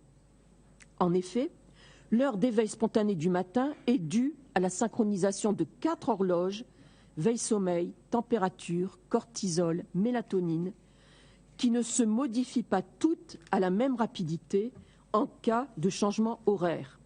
Il faut 8 à 10 jours pour la température, 2 à 3 semaines pour le cortisol et la mélatonine. Un coucher tardif induit donc une désynchronisation interne entre ces différentes horloges, ce qui est la source de maux de tête, entre autres. Ce qui explique que nous n'avons pas notre rythme de vacances dès les premiers jours où nous sommes en vacances. Alors que le creux méridien d'après-déjeuner n'est pas, loin s'en faut, qu'un effet de la digestion, mais c'est bien une baisse physiologique globale au milieu du rythme circadien, nécessitant chez tous, enfants, adolescents, adultes, un vrai temps de pause, un vrai temps de relaxation, un temps de ne rien faire. D'où l'importance pour les collectivités, outre d'aménager au mieux le temps et l'espace de restauration, pour diminuer en particulier substantiellement le stress des adolescents soumis à une prise de repas dans un bruit de fond à peu près constant de 85 décibels, qu'il est impératif aussi d'aménager les espaces de vie qui permettront à chacun de profiter de ce moment de pause au mieux de ses besoins, y compris par le biais de temps de relaxation, entre autres. Toutefois, comme il est dit dans le rapport de 2010 que j'ai déjà cité, selon les interlocuteurs finlandais de la mission, l'organisation du temps scolaire n'est cependant pas le facteur de réussite le plus décisif des modèles finlandais. Les 2 clés d'explication des résultats obtenus par les élèves de ce pays sont, à leurs yeux, d'une part, la qualité de l'encadrement pédagogique et le fait, d'autre part, que le système éducatif s'attaque résolument à la difficulté scolaire dès qu'elle apparaît, grâce à l'intervention d'enseignants spécialisés. Je pense fondamentalement que pour changer avec bonheur l'organisation des temps scolaires, il est tout aussi important de se préoccuper de la pédagogie et des contenus d'enseignement. J'ai toujours été étonnée de constater la méconnaissance de la plupart des enseignants français de travaux de recherche réalisés dans les années 1980, alors que les Canadiens, eux, les proposent comme solution à un réaménagement des temps scolaires dans leur rapport au ministère de l'Éducation. Il s'agit en fait de recherches qui ont été faites sur le temps mobile, réalisées par une chercheuse française, Annico Husti, dans les années 80, qui écrivait en 1985 « Une des dimensions les plus périmées de l'enseignement secondaire est certainement son utilisation du temps, puisque l'institution éducative a adopté et imposé tout au long de notre siècle le même concept de temps, tout en fixant continuellement des objectifs nouveaux. » En effet, l'analyse des travaux, y compris d'historiens de l'éducation, montre que le temps scolaire, organisé autour d'heures fixes, l'heure de cours, et de la répétition hebdomadaire d'un même schéma, apparaît comme une donnée immuable, quasi naturelle, qu'on doit accepter comme telle et ne pas interroger. Annico Husti a donc exploré par la recherche la possibilité de considérer le temps comme une variable intrinsèque de la démarche pédagogique, de concevoir une utilisation de durée variée et de rythme multiforme pour l'enseignement. Son expérimentation s'est déroulée de 80 à 85 dans 15 collèges et 5 lycées et de 85 à 88 dans 10 collèges et 5 lycées. Les professeurs ont disposé d'1 heure supplémentaire hebdomadaire, les objectifs majeurs visés étaient les suivants. Repenser le sens du temps dans l'enseignement, créer une adéquation entre les buts et l'utilisation du temps, moderniser l'organisation, améliorer l'efficacité de l'enseignement par une meilleure utilisation du temps. L'emploi du temps devient variable par le travail en équipe de professeurs appartenant à des disciplines différentes qui fonctionnent en binôme ou en trinôme et peuvent ainsi permuter eux-mêmes leurs horaires, les adapter à la spécificité de leur enseignement ainsi qu'aux élèves. C'est ainsi que des échanges de services prévus sur plusieurs semaines permettent à un moment donné de l'année à l'enseignant de français de disposer de plages de temps allongées quand il veut travailler sur le montage d'une pièce de théâtre, par exemple. Les évaluations ont montré que la mise en œuvre des démarches pédagogiques plus actives pour l'élève, qui se déroulent dans les durées et rythmes non plus uniformes mais variés, ont eu des effets très positifs sur la manière d'apprendre et d'enseigner, c'est-à-dire autant sur les élèves que sur les enseignants et par rebond sur la fatigabilité de tous. Une formation pertinente des enseignants doit aussi leur apprendre à tenir compte du coût cognitif des activités qu'ils proposent à leurs élèves, coût lié aussi bien à la pratique pédagogique mise en œuvre qu'au contenu de ces activités. Une tâche réalisée en groupe, construite de manière intelligente, est beaucoup moins coûteuse que la même tâche réalisée individuellement. Une tâche qui permet une manipulation est moins coûteuse qu'une tâche qui nécessite une écoute attentive importante. Une tâche correspondant aux compétences acquises par l'élève est moins coûteuse que celle qui nécessite un nouvel apprentissage. S'obliger à organiser les séquences d'apprentissage au sein de l'emploi du temps en tenant compte de ces données permet d'utiliser toute heure de la journée à moindre coût et donc de respecter les besoins des élèves du point de vue de leur rythme biologique. Ils doivent aussi accepter de réaliser un emploi du temps qui permet de distribuer au maximum les apprentissages plutôt que de les masser. Apprendre à aider les élèves à percevoir une cohérence entre les différents enseignants qu'ils reçoivent, à les aider à mettre en pratique leur capacité de transfert interapprentissage, interacquisition, capacité qui doit être acquise dès l'école primaire. La psychologie a montré que plus une activité est morcelée, plus elle paraît durer longtemps, que plus elle est intéressante, plus elle paraît brève. Dans les deux cas, c'est la motivation qui permet d'échapper à ce sentiment de morcellement et au désintérêt pour ce qu'on fait.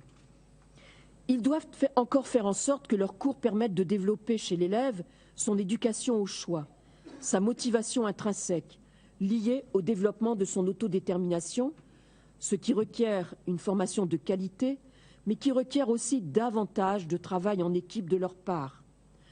Ils doivent aussi revoir les modalités traditionnelles d'évaluation, le droit à l'erreur sans diminution de l'estime de soi, aider les enfants à constater les progrès réalisés, leur apprendre à être capables de s'auto-évaluer, à utiliser au mieux leur métacognition.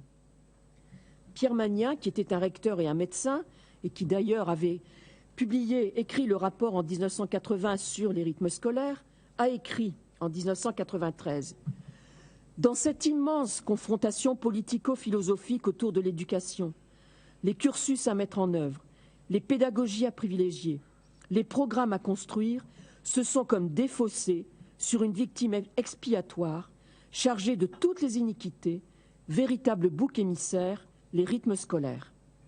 Les rythmes scolaires sont à la mode, voilà sans doute l'un des flashs médiatiques parmi les plus mobilisateurs et peut-être une des plus fortes réserves de passion. 1993, hein. Nous sommes ainsi passés du banal calendrier scolaire à la notion de rythme. Quant à Michel Gevrey, à la même époque, à propos de la politique qui était à l'époque celle d'aménagement des temps de vie des enfants et des jeunes, il écrivait « Une telle politique clairement affichée peut contribuer à la réduction des inégalités et faciliter la relation de l'école avec ses environnements, social économique, culturelle.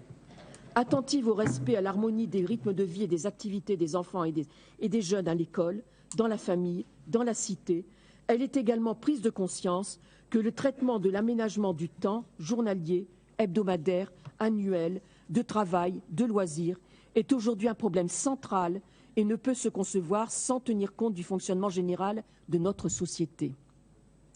Enfin, Gadebois, en 2004, écrivait « Le temps n'est pas simplement un cadre formel, vide.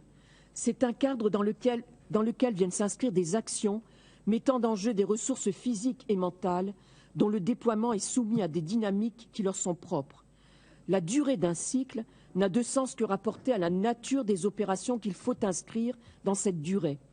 D'où s'ensuit que le lien entre les caractéristiques temporelles de la situation de travail et leurs effets, au plan de l'efficience comme sur celui des conséquences pour l'opérateur, n'est ni mécanique ni direct. En effet, confrontés aux exigences temporelles de leur travail, les opérateurs répondent par des stratégies de régulation visant à parvenir au meilleur compromis possible entre les objectifs de production, leurs objectifs propres et le coût qu'implique l'activité qu'ils ont à déployer pour atteindre ces objectifs. L'élève, pour moi, c'est un travailleur, ce que des psychologues ergonomes ont démontré, et c'est pourquoi on doit appliquer ce constat de Gadebois au temps des collégiens et des lycéens. Et rappelons ce que disait Freinet en son temps, l'enfant ne se fatigue pas à faire un travail qui est dans la ligne de sa vie, qui est pour lui, ainsi dire, fonctionnel, jusqu'à oser affirmer que la fatigue des enfants est le test qui permet de déceler la qualité d'une pédagogie.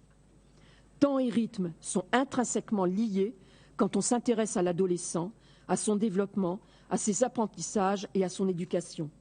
Mais les politiques doivent entendre que les changements dans l'éducation doivent impérativement passer par la construction de projets éducatifs, car l'éducation d'un jeune ne peut être l'affaire de l'école seule. L'expérience vécue, socialement valorisée dans les temps non scolaires, est tout aussi déterminante. Relever le défi de l'éducation partagée impose une mobilisation de l'ensemble des acteurs et des ressources des territoires sur des valeurs et un projet partagé. Il est urgent que cette responsabilité partagée soit reconnue si on veut que ces projets éducatifs puissent concourir au développement des jeunes, pour que chacun d'eux puisse connaître toutes les réussites nécessaires à ce qu'il devienne par la suite un citoyen éclairé, libre des choix de vie qu'il fera.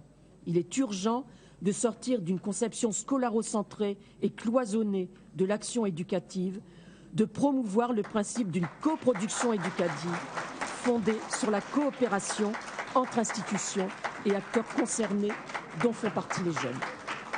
Merci Madame Lecomte. La parole est à la ville de Strasbourg. Merci. Je vous remercie de nous avoir conviés à cette table ronde.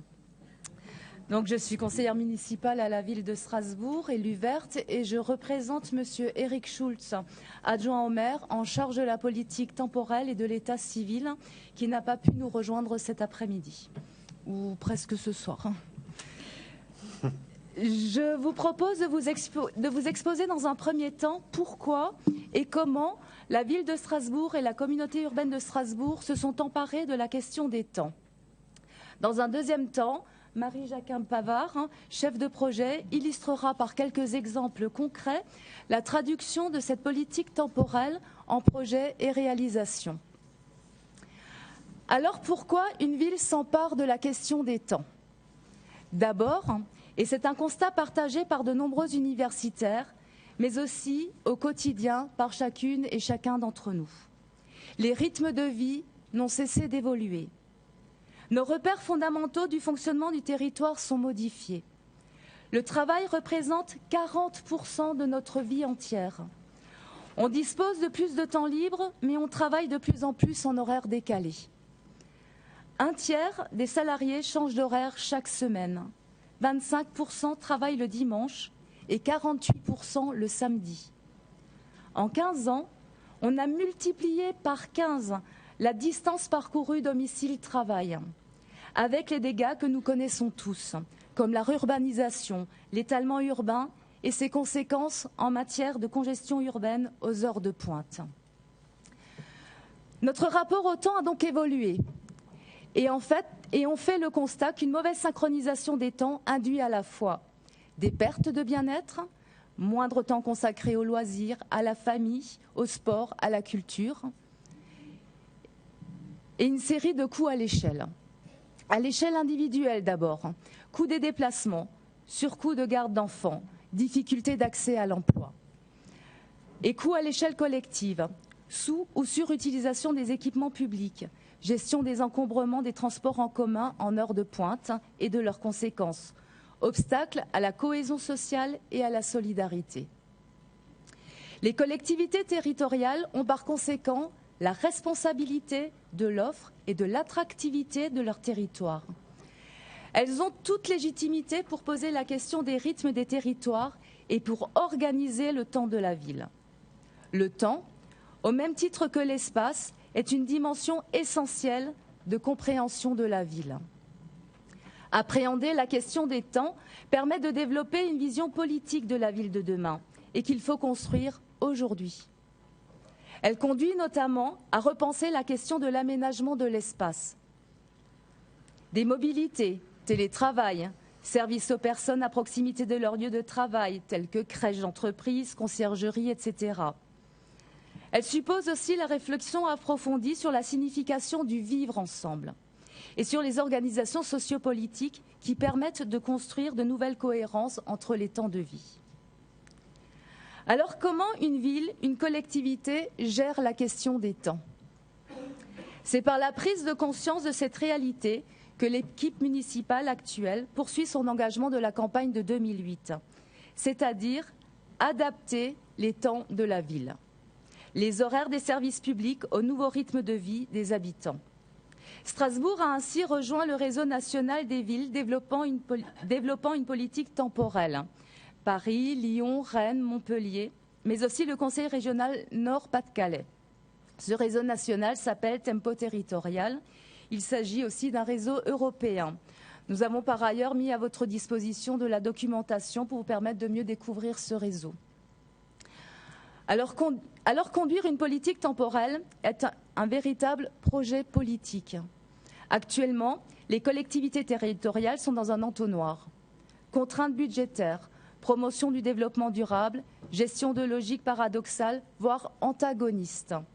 Je veux travailler moins, mais avoir des services ouverts plus longtemps et plus souvent. Je veux pouvoir me déplacer beaucoup et souvent, et j'ai besoin de ma voiture, mais en même temps, il faut préserver l'environnement.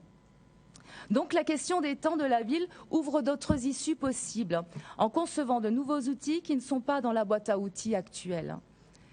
Je veux insister ici sur le fait que la politique des temps est une politique innovante et révélatrice de la nécessité de réinventer le vivre ensemble dont je parlais tout à l'heure.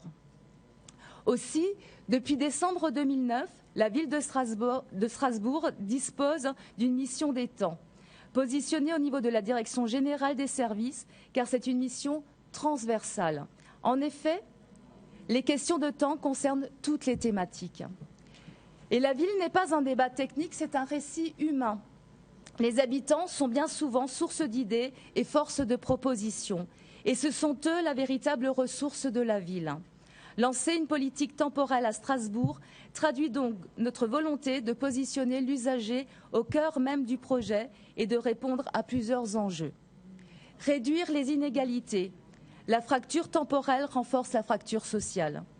Renforcer la cohésion sociale et la démocratie locale, améliorer la qualité de vie des habitants et des usagers de la ville, renforcer l'attractivité du territoire, promouvoir le développement durable. Je vous propose donc maintenant de vous faire partager notre expérience de politique temporelle et de passer la parole à Marie-Jacquin-Pavard pour une présentation concrète de nos actions temporelles. Je vous remercie de votre attention.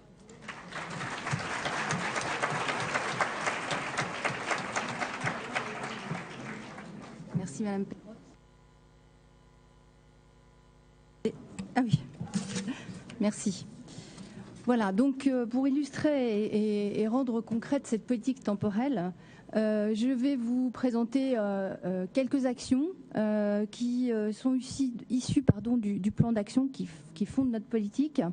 Et il s'agit tout d'abord de la politique publique de la vie nocturne à Strasbourg, avec 2 exemples. On a édité en 2013 un plan de Strasbourg la nuit, qui s'appelle La nuit aussi, Strasbourg, capitale la nuit aussi, et sur lequel vous avez l'ensemble des services qui sont ouverts la nuit, que ce soit les parkings, les sites de autrement, par exemple ici, je ne sais pas si vous connaissez dans vos collectivités, mais ici on a un site donc de partage de voitures qui s'appelle Cities maintenant.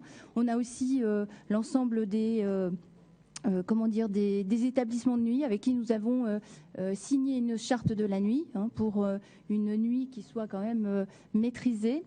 Vous avez également la ligne de bus de nuit qui a été reconfigurée et qui est une ligne de bus de nuit qui fonctionne le week-end en direction bien évidemment de nos étudiants, et ils sont nombreux à Strasbourg, et qui permet donc de rentrer en toute sécurité depuis un point central, pour ceux qui connaissent, qui est la place du Corbeau. Voilà, donc 2 exemples pour illustrer cette politique publique de la vie nocturne.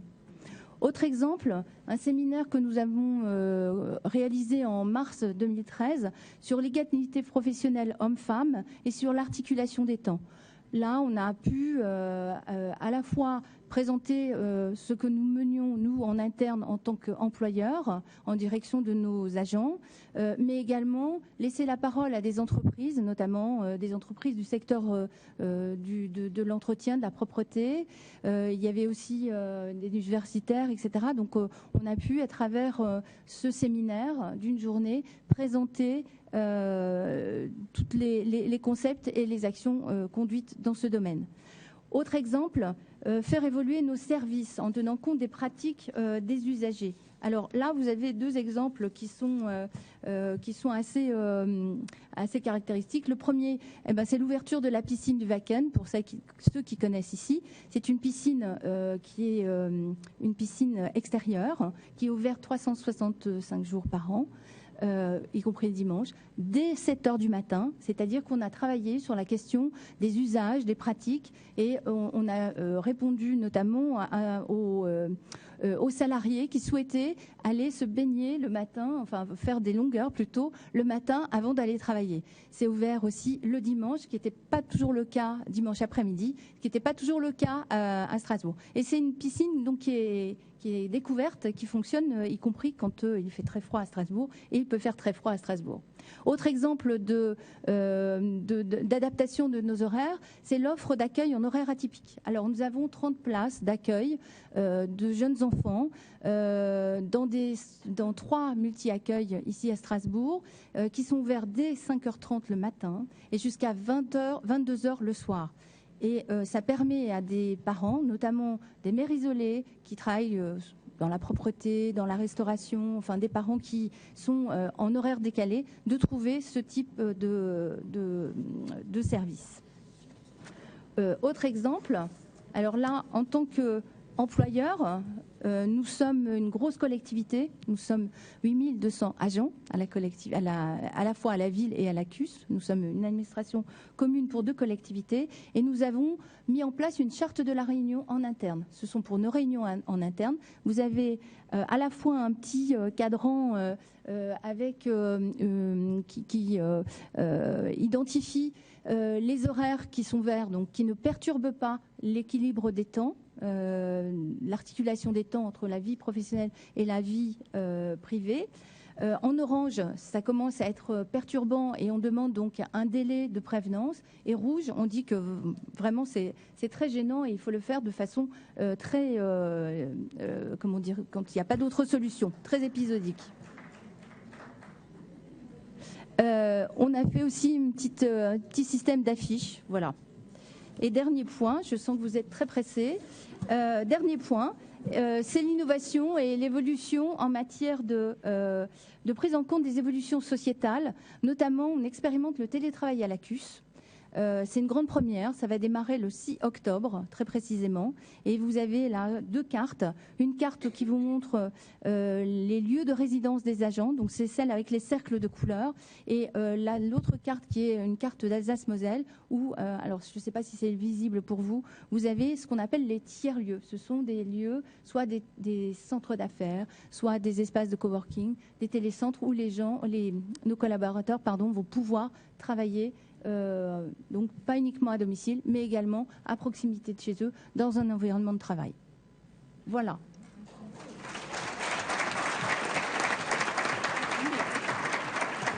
Merci Madame Jacquin-Pavard. Donc Roland Pfefferkorn. Bien, bonsoir tout le monde. Puisqu'il faut qu'on s'arrête. 17h40. Évidemment, l'ordre de passage est toujours problématique. Alors, je ne sais pas trop ce que je vais pouvoir faire pour essayer de vous réveiller un tout petit peu. Le temps s'étant dilaté, je vais donc parler dans un temps contracté. Je n'ai pas tellement le choix et je vais essayer d'aller à l'essentiel. On m'a demandé de parler d'une part de la jeunesse et transformation de la jeunesse et d'autre part de donner quelques...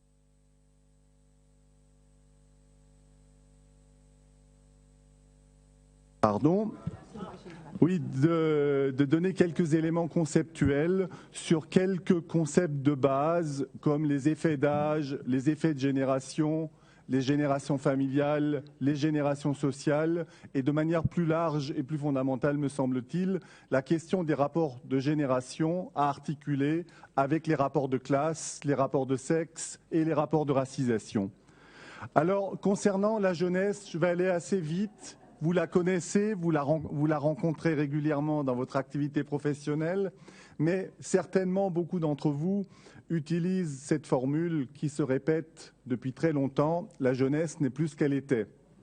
Ben justement, la jeunesse n'est plus ce qu'elle était et la jeunesse n'a jamais été telle que des plus vieux se l'imaginaient et telle que des plus vieux se projetaient dans leur propre passé. Mais il y a eu des changements radicaux au cours des décennies qui viennent de s'écouler.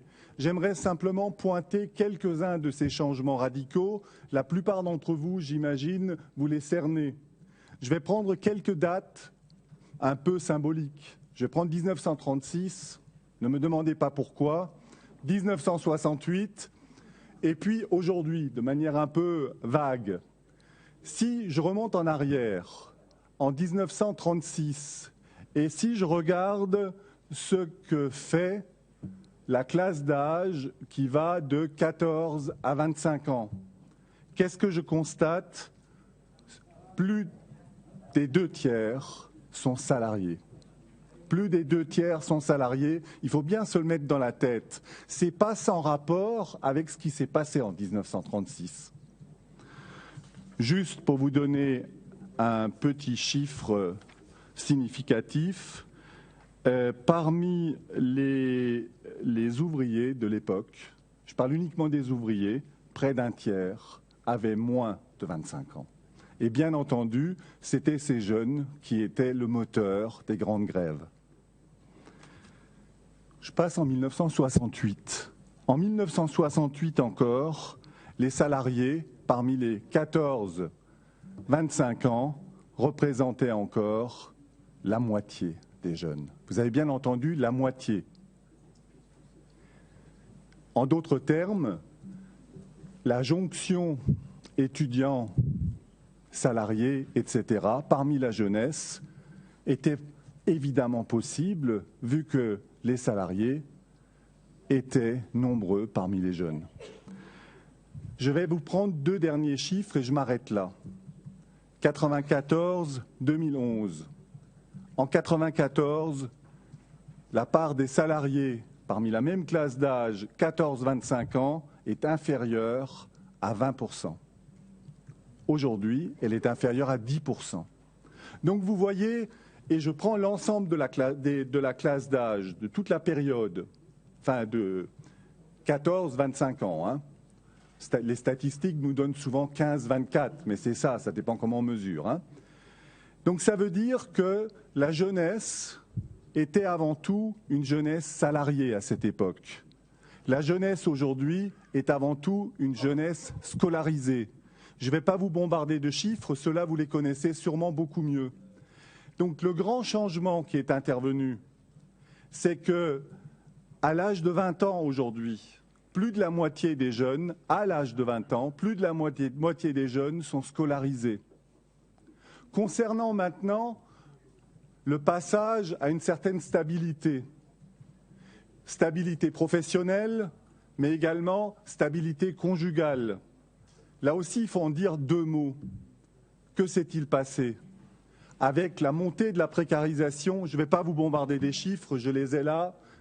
Éventuellement, les organisateurs pourront vous les envoyer. Je les ai rassemblés sur un PDF. Mais que s'est-il passé? Aujourd'hui, la jeunesse est confrontée en première ligne, quel que soit le moment où elle quitte le système d'enseignement, que ce soit à 16 ans, à 20 ans ou à 25 ans, la jeunesse est confrontée à la précarisation généralisée de l'emploi et confrontée précisément à la mise en œuvre des politiques néolibérales, il faut quand même les nommer, qui sont en train d'avoir des conséquences absolument terrifiantes. Résultat des courses, s'est mis en place ce que des collègues ont déjà appelé il y a 20 ans une transition professionnelle. Mais parallèlement, il y a aussi une transition conjugale, j'en dirais deux mots, une période de plus en plus longue d'incertitude, de flottement, de difficultés financières aussi importantes, avec ses conséquences. Ça veut dire que la stabilisation professionnelle et conjugale est de plus en plus reculée. Et c'est la raison pour laquelle beaucoup d'auteurs aujourd'hui estiment que l'âge de 20 ans n'est plus un âge pertinent quand on parle de la jeunesse, mais il faut aller beaucoup plus loin, à 30 ans, et certains estiment qu'il faut aller au-delà. Quand on voit qu'en Italie, par exemple, en Italie du Sud, à l'âge de 35 ans, plus de la moitié des jeunes gens vivent toujours au domicile de leurs parents.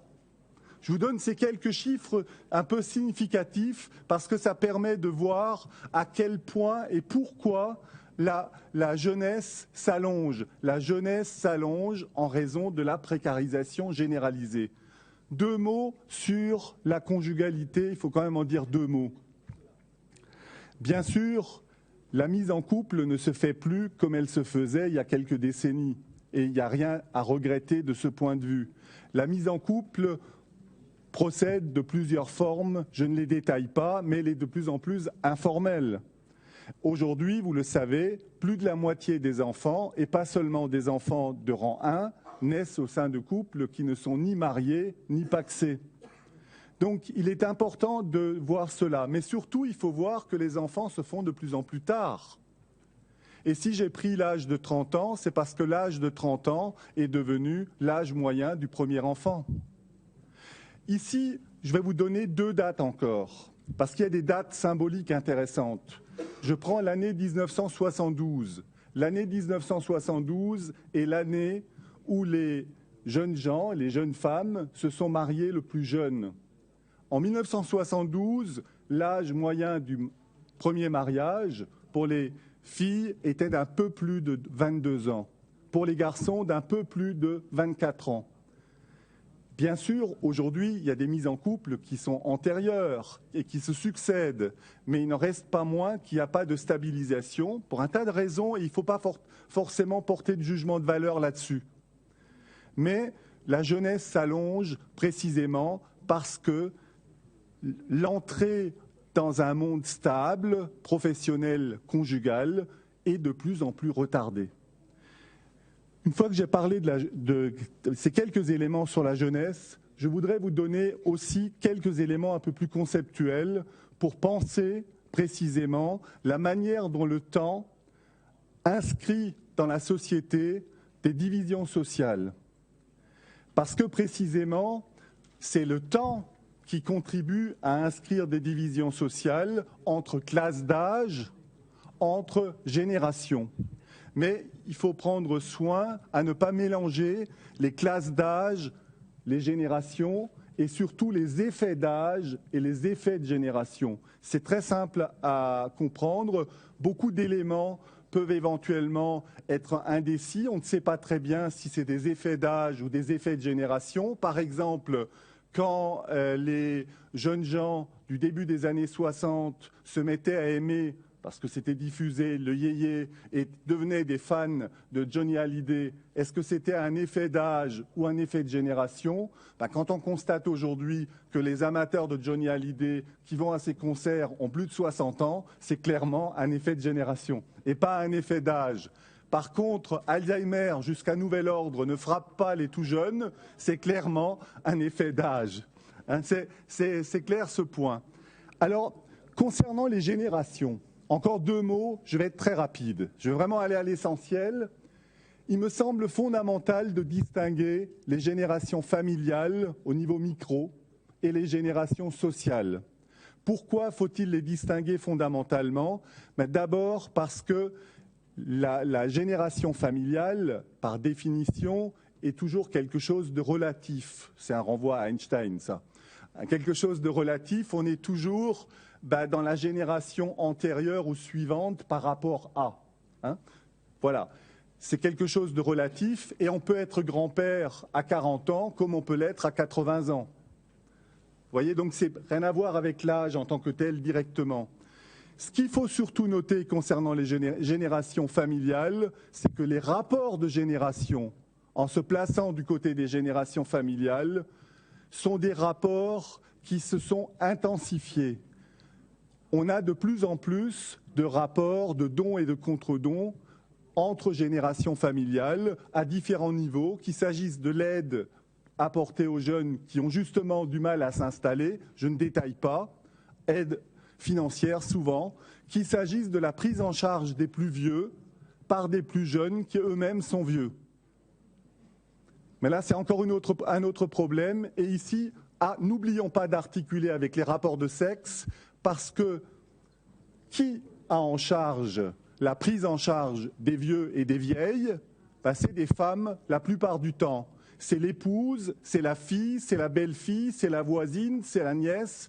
C'est très rarement les hommes. C'est les hommes quand il n'y a pas de filles dans le secteur. Pas de femmes dans le secteur. Voilà. Un mot sur les générations sociales, parce que je pense qu'il est important d'en parler aussi et différencier les choses. Quand on parle de rapport de génération en termes de génération sociale, on se situe dans l'ensemble de la société. Ici, il y a tout un discours qui a été construit, notamment par certains secteurs intéressés, je pense aux compagnies d'assurance et à d'autres, pour essayer de construire un conflit entre générations sociales, pour essayer de construire l'idée que les jeunes n'accepteraient plus, par exemple, de cotiser, de que sais-je encore. Ici, il me semble très important que cet affrontement entre générations, tel que certains ont essayé de le construire, est pour l'essentiel un artefact et qu'il ne faut absolument pas oublier ici d'articuler avec les rapports de classe, parce que ce qui est en jeu fondamentalement, c'est le partage de l'ensemble des richesses produites entre salaire direct et salaire indirect et bien entendu profit. Et c'est parce que précisément les profits augmentent de manière considérable depuis 20 ans et un peu plus qu'il y a une pression de plus en plus forte sur les salaires indirects, qu'il y a remise en cause du niveau des retraites, etc., etc. Donc attention. Au niveau des générations sociales, on a affaire à la construction d'un rapport conflictuel entre générations sociales, beaucoup plus que la réalité, mais derrière ça, il y a les rapports de classe qui jouent. Au niveau des générations familiales, par contre, il y a clairement une intensification en termes de dons contre dons pour l'essentiel, mais pas seulement, mais qui pèse pour l'essentiel sur les femmes. Vous m'excuserez d'avoir fait un topo un peu rapide, mais je voulais aller à l'essentiel. Merci.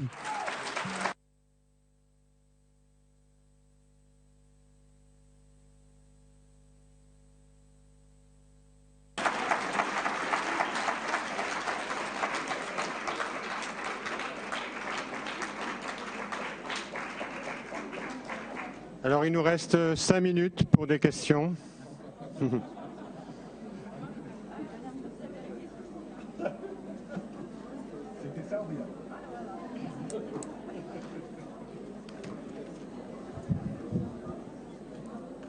Bon, le scénario que j'avais envisagé tout à l'heure a l'air de se dérouler. Pardon ? Oui. Alors moi, j'aurais une question alors pour Roland. Là, je suis dans le micro là. Donc j'aurais une question, savoir, on parle de génération sacrifiée. Est-ce que tu peux aller dans ce sens-là ou d'après ce que tu dis, c'est pas quelque chose qui existe? Enfin, génération sacrifiée, oui ou non? Merci Christian pour cette question. Ça me permet d'ajouter des éléments que j'avais prévus, c'est écrit, mais que je n'ai pas eu le temps de préciser. Mais les différentes générations qui se succèdent sont parfois de nature très différente. Je vais vous prendre deux exemples. Il y a les générations qui ont connu la guerre, que ce soit la Première Guerre ou la Deuxième Guerre mondiale par exemple, même pour les hommes, les générations qui ont connu la guerre d'Algérie et ceux qui ont pu échapper à la guerre d'Algérie. Et puis il y a les autres. On voit bien quelles sont les générations vénardes dans ce cas-là et les autres. Je précise que les femmes en ont trinqué aussi parce qu'il y avait un manque d'hommes aussi dans ces générations-là. Et il y avait des milliers d'hommes qui manquaient, pas seulement les morts, mais aussi les mutilés, les handicapés lourds, etc. Donc, ça, c'est une première remarque par rapport au passé. Ensuite, j'introduirai le fait que toutes les générations ne s'équivalent pas aussi pour d'autres raisons. Par exemple, des raisons démographiques. Les générations nombreuses, quand elles arrivent à l'âge, par exemple, de passer les concours, les concours sont plus difficiles que quand il y a des générations moins nombreuses. Surtout quand s'ajoute à ça une politique de recrutement en accordéon de la part des pouvoirs publics qui ne pensent qu'à court terme. Je ne développe pas. Ensuite, les générations sacrifiées. Ça dépend, sacrifiées par rapport à quels critères, évidemment. Si je prends le critère de l'emploi stable et de l'emploi rémunéré correctement, il est tout à fait clair qu'aujourd'hui, les gens qui sortent, y compris avec des diplômes relativement élevés, prennent de plein fouet la politique néolibérale qui est en œuvre, avec des salaires proposés à des étudiants qui ont le master, qui ont des bons résultats, qui ont fait des stages où ils ont été sous-payés, etc., de l'ordre de SMIC plus 10%, et si tout va bien 3 ans après, SMIC plus 20%, avec des masters hyper spécialisés. Donc il faut bien voir qu'aujourd'hui, c'est particulièrement clair que les jeunes générations font les frais, et c'est pour ça aussi que les entreprises cherchent au maximum à virer les plus vieux qui coûtent cher pour les remplacer par de la main-d'œuvre moins chère. Donc ça dépend des critères qu'on prend, de la période qu'on prend, de l'époque qu'on prend, et évidemment le pays qu'on prend en considération. Mais c'est vrai qu'il peut y avoir des générations sacrifiées à toutes les époques. Merci.